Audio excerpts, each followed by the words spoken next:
জান্নাতের শান্তিময় জীবন থেকে এক সময় আদম আলাইহিস সালাম ও হাওয়া আলাইহিস সালামকে পাঠানো হল পৃথিবীতে। কেন তারা জান্নাত হারালেন? কেমন ছিল তাদের প্রথম পৃথিবীর জীবন?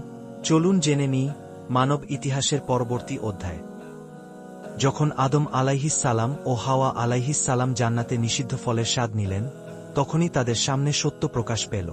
তাদের দেহ থেকে জান্নাতের পোশাক সরে গেল, হৃদয়ে জেগে উঠল অনুতাপ ও ভয়। তারা বুঝতে পারলেন তারা আল্লাহর আদেশ অমান্য করেছেন। কিন্তু আল্লাহ তাআলা দয়াময়, তিনি তাদের পৃথিবীতে পাঠালেন। এটি ছিল মানবজাতির জন্য একটি পরীক্ষা ও দায়িত্বের শুরু। আদম আলাইহিস সালাম ও হাওয়া আলাইহিস সালাম জান্নাত থেকে নেমে এলেন পৃথিবীতে। কেউ বলেন হাওয়া আলাইহিস সালাম নেমেছিলেন জেদ্দায়, আর আদম আলাইহিস সালাম ভারতের সারান্দে এলাকায়। পরে তারা আল্লাহর নির্দেশে মিলিত হন। পৃথিবীতে জীবন ছিল সম্পূর্ণ নতুন। এখানে ছিল গরম, ঠান্ডা, ক্ষুধা, পরিশ্রম, যা জান্নাতে ছিল না। কিন্তু আল্লাহ তাদের ভুলে যাননি। তিনি তাদের শিখিয়ে দিলেন কিভাবে তওবা করতে হয়। আদম আলাইহিস সালাম আন্তরিকভাবে কাঁদলেন, বহু বছর আল্লাহর কাছে ক্ষমা প্রার্থনা করলেন। অবশেষে আল্লাহ তার তওবা কবুল করলেন। এভাবেই আল্লাহ মানুষকে শিখিয়ে দিলেন ভুল হলে তওবা করতে হয়, আর তওবা করলে আল্লাহ ক্ষমা করেন। তওবা কবুল হওয়ার পর আদম আলাইহিস সালামকে নবুয়তের দায়িত্ব দেওয়া হল। তিনি ছিলেন পৃথিবীর প্রথম নবী, প্রথম শিক্ষক এবং প্রথম পিতা।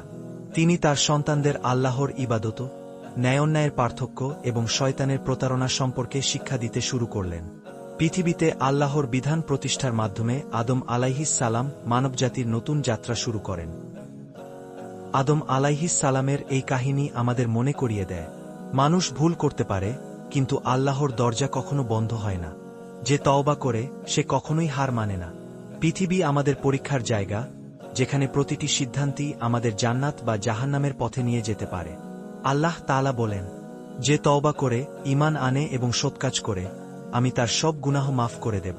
সূরা মারিয়াম আয়াত ৬০।